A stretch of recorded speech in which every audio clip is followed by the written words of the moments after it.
All right, now let's cross over to Belgium and speak to global affairs analyst Collins Nweke. Collins, glad to have you join me.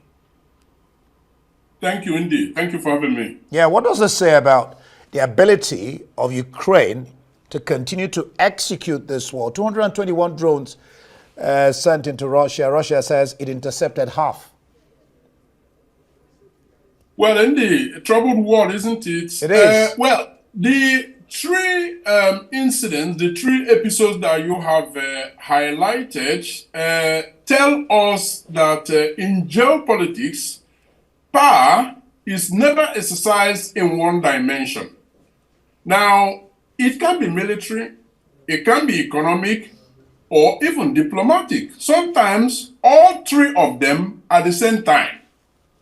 Now, for countries like Nigeria, the lesson is to read these shifts very, very carefully because they ripple into our own security, our economy, and global standing. Because it might not be long before we begin to see this translate into cost of, high cost of living in Nigeria, in the filling stations up across, the country, urban and rural. We might begin to see, the ripple effect of what is going on here. And I mean, for Ukraine, it has just told us that now the battleground has now shifted. It has shifted to targeting Russia's, mainstay, because the oil is Russia's war chest, and now they are targeting it, and so that also has impact on its economy. So yes, this is a pretty strategic from Ukraine's perspective. Does this highlight the need for both the US and Europe to grant more access to more equipment or firepower to Ukraine? Well, Donald Trump has kind of signaled that that might be the case when he says that his patience is running out, and I'm using his word now, I'm quoting him, and running out pretty fast. Now, what that tells us is that, at the end of the day, he might actually be posturing around, supporting Ukraine more than before. He had hesitated, but, that doubt remains because in the same statement, he also said that it takes two to tango. So which means that, according to him, when Russia was ready to negotiate, Ukraine wasn't. And when Ukraine now is ready, Russia isn't. So it is for America, it is neither here nor there. But I can tell you one thing almost for certain. The current attack of Ukraine on Russian, oil fields might have the tacit support of the United States of America in terms of using this as one way to get Putin to the negotiating table. There's, of course, absolutely no doubt that Europe stands behind this very solidly.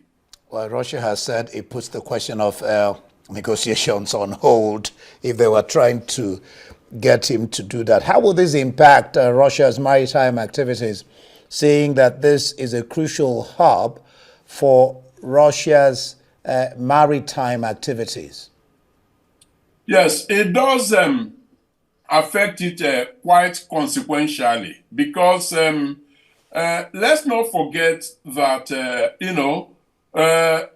Russia had actually stepped up, its maritime activities over the past period, both explicitly to, countries like China and, other friendly countries, and implicitly, through some, clandestine, supply.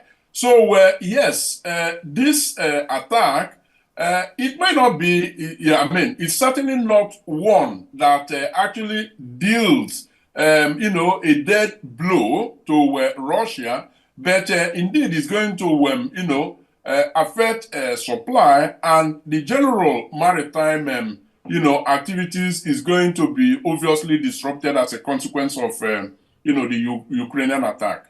All right. Russia continues to inflict harm on Ukraine civilians, their population, with two deaths from Russia's glide bomb attack that struck a village while this was going on. Collins. Yes, it does. You see, it is clear that any squeeze on Russian supply is a chance for countries like Nigeria, for instance, to reassert itself as a reliable oil exporter. Of course, if we can fix, our production leakages. Now, coming to, Ukraine itself, now, yeah, Russia's lifeline is oil. Striking it is Ukraine's way of shaking the Kremlin's, confidence. Now, of course, you still hear Putin continue to, exert confidence. Then, of course, behind the scene, we know that the war is now about crippling each other's economic arteries, not just a battlefield.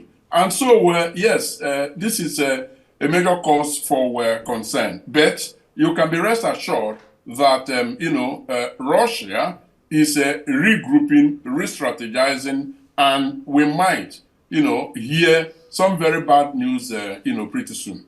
All right, before I let you go, let's discuss Belarus. What does the release of these political prisoners, 52 of them, signify to you, especially with Trump calling for their release and then Washington lifting sanctions on Belarusian airline? You think this is a matter of quid pro quo? Well, there are indications that it might be the prisoner swap, between Belarus and the United States looks like more than, humanitarian diplomacy. It signals Minsk they may be testing the waters for a tow in its icy relationship with, Washington. Now, prisoners swaps are the oldest tools of soft diplomacy. They humanize adversaries even in times of, hostilities. And we can see that in the body language of, Lukashenko, who has obviously been more or less isolated in the past. So for Lukashenko, Belarusian president, this is less about goodwill and more about hedging his bet against overdependence on, Moscow.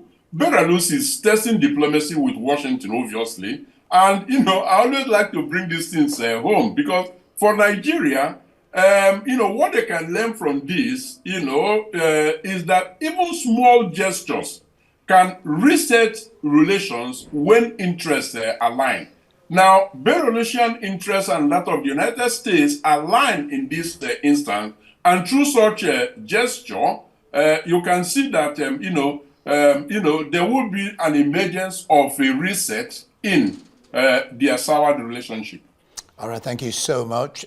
Global Affairs Analyst there, Collins Nweke.